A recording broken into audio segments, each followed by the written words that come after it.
Good evening guys! Welcome back sa aking YouTube channel.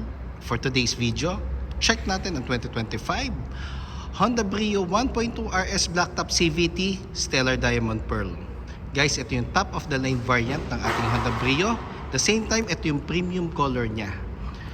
Ang kanyang price is 883,000 pesos. So tour ko na kayo ngayon sa ating featured unit for today. So guys, dito mo tayo sa front portion. Ito na yung facelift na Honda Brio which is na-launch last July 2023 kasabay nung facelift na Honda City. Ngayon, nakaano na siya. LED headlights with daytime running lights, LED fog lamps, glossy black RS design front grille, then matte black ang kanyang lower front bumper. Ang pinaka main change dito is itong portion ng fog lamps and yung front grille and yung pinaka shape ng RS emblem. Then sa upper portion natin guys, mayroon tayong chrome na garnish din. Pakita ko lang ulit yung ating front portion. Regarding naman sa engine guys, 1.2 CVT or 7-speed automatic, 90 horsepower, 110 Newton meters of torque, front wheel drive, single overhead cam. Guys, sa category niya, napaka powerful ng engine niya, yet fuel efficient. Tsaka naka CVT kasi yun nga, main advantage is 7-speed automatic compare sa mga 4-speed automatic with other brands. And pagdating sa mga uphill, maaasahan nyo kasi proven and tested na makakakyat siya kahit gaano ka steep ang ating uphill na dadaanan. Dito naman tayo sa passenger side. Naka 15-inch dark gray and black alloy wheels tayo. Ventilated disc ang ating front brakes, then MacPherson strut with stabilizer naman ang ating suspension sa harap. 137mm ang ground clearance. Meron na siyang side skirt kasi nga RS design, so it's more on sporty concept lalo na pag mga top of the line and RS variant. Then glossy black ang ating side mirror cover. Ang ating turning lights is sa side mirror na rin. Body color door handles. Drum brake naman ang ating rear brakes, then torsion beam naman ang ating suspension sa likod. Then sa roof natin, glossy black, kaya siya tinawag na black top. Then naka micro type antenna pa tayo guys. And kung mapapansin nyo, premium color talaga siya. Mananotice nyo, ayan o, nagano siya, nag-glitter or nagpiprism. Kaya meron siyang additional 20,000 sa price. Kasi yung regular price niya, which is orange and electric lime, 863,000 pesos. Then meron tayong tailgate spoiler, LED taillights. Then ang newest addition sa ating facelift na Honda Brio is meron na siyang backup sensor na 2i. Body color na. Then meron tayong rear bumper na matte black. Pakita ko lang uli ang ating back portion.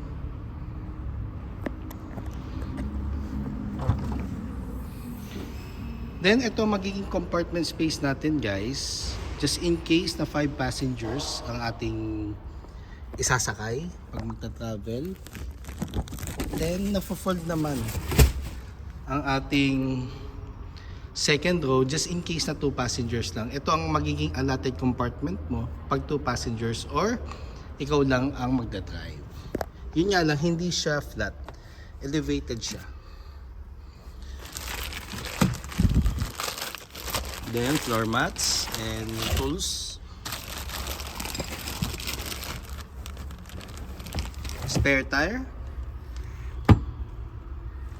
Ang jack nito guys is nasa ilalim ng passenger seat.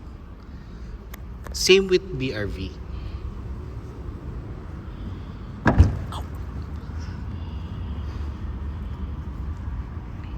Then dito naman tayo sa driver side. So meron tayong 35 liters of fuel tank capacity. Unleaded ang nilalagay natin guys. Pero kung mas preferred nyo ang higher octane, pwede naman yun. Basta kailangan maintain or consistent na isang octane lang ang ating gagamitin. Para hindi siya magkaroon ng effect sa makina. Then, dito tayo sa door panel for the second row. Combination siya ng urethane.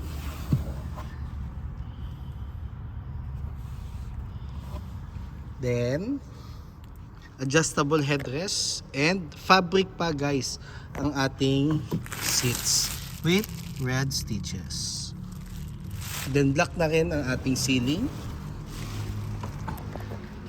Then, ang ating dome light. Sa center natin meron siyang cup holder. Then kung makikita nyo, meron pa rin siyang spacious legroom. Kahit na nakaano na siya, nakasagad na siya pa backward. Ganyan ka spacious ang ating interior pagdating sa Honda. Yun yung isa sa mga best advantages ng ating units.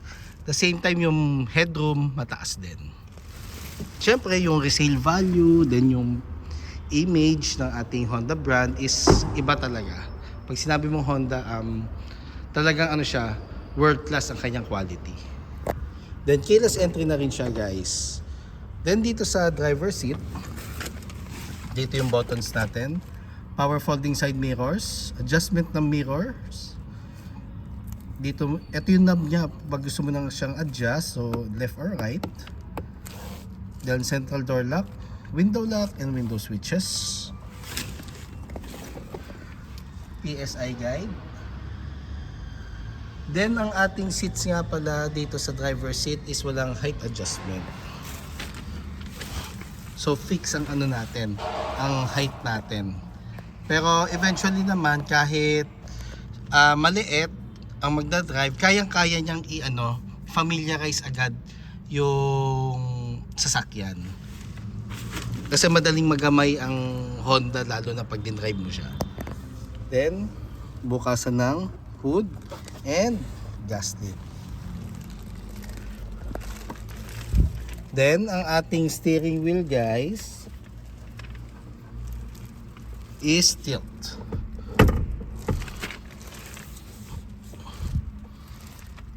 Sa panel naman natin, analog siya with small portion ng digital dito sa baba ng ating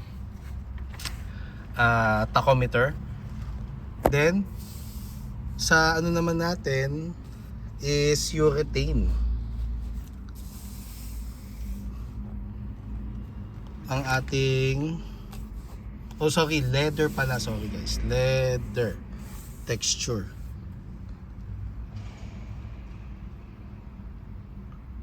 It's more on combination ng sporty, the same time premium design ang ating steering wheel. Then sa steering wheel natin guys, meron siyang audio control. Then yung horn natin. Then for the headlights and fog lamps, wipers. Then wave key pa rin siya guys.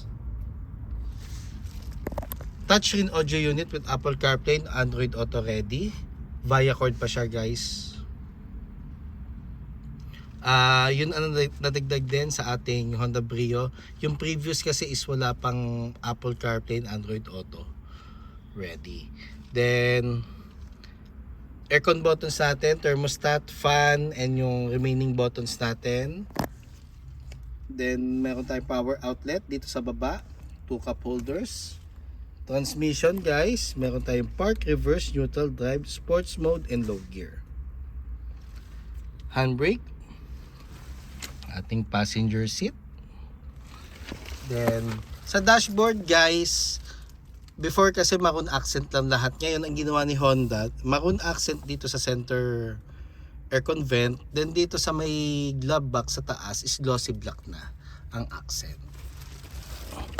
Then glove box, dito natin lalagay guys yung warranty booklet, owner's manual, copy ng ORCR na hindi expired, and insurance policy just in case you have one. Visors natin with mirror na. Wala siyang map light guys kasi ano naman to, subcompact na sasakyan, so maliit lang naman ang ano niya, ang kanyang dimensions compared sa regular sedan. Kaya naka lang tayo, naka dome light. So guys, yun lang muna for a quick review lang naman to ng Honda Brio. Just in case gusto niyo makita na actual yung unit. Then inquiries for low down payments or cash discounts, parts inquiries, service appointments, bank display for our bank partners, and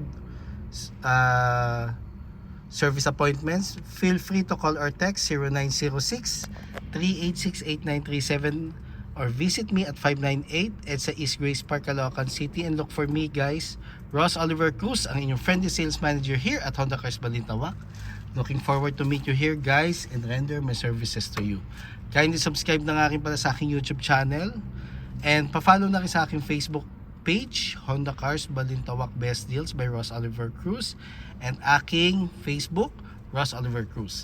Yun lang guys, thank you and God bless.